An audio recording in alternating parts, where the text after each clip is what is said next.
Kama ilivyo kawaida, kwa niaba ya katibu wa Baraza la Wawakilishi, karibuni nyote katika Baraza la Wawakilishi.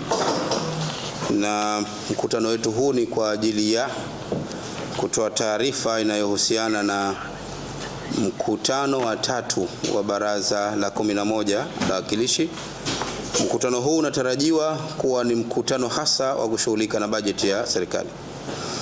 Lakini kama ilivyo katika hali yake ya kawaida, unatarajiwa kuanza tarehe 6 na makisio kwa sasa utamalizika tarehe 23. Tarehe 6 mwezi wa Mei, tarehe 23 wa mwezi wa Juni. Mkutano huu utakuwa unashughulika na maswali, na ofisi ya baraza imepokea maswali 459 kwa ajili ya mkutano huu wa 3.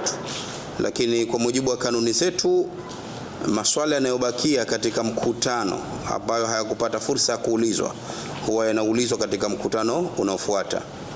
Na kwa maana hiyo tulikuwa na maswali 47 katika mkutano wa pili ambayo yalibakia. Kwa hiyo ukijumlisha pamoja na haya 459, tunatarajia kuwa na maswala 506 ambayo haya yataulizwa na kupata majibu katika siku zote kuanzia tarehe 6 hadi tarehe 23, kwa namna ambavyo mkutano utakuwa unasogea na unakufanya shughuli zake. Lakini pia tunatarajia kuwa na hayo majadiliano ya bajeti ya serikali ya Mapinduzi ya Zanzibar, na kwa mujibu wa kanuni zetu huwa tunaanza na ofisi ya makamu wa pili wa rais, halafu tunaenda katika wizara za ofisi ya rais, na hatimaye tunaenda wizara moja moja.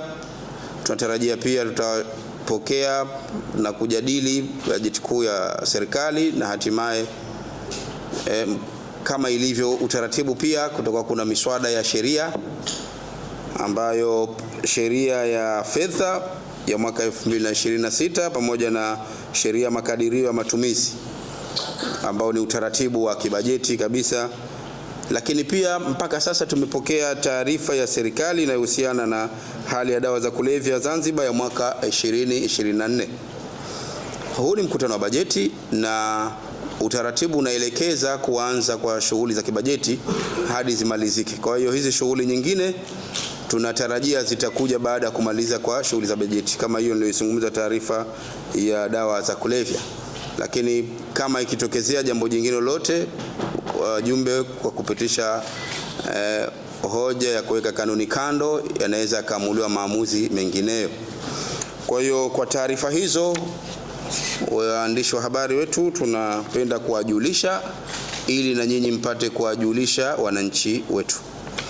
Na kwa maana hiyo niwashukuru sana kwa taarifa hiyo kwanza ya awali. Karibuni.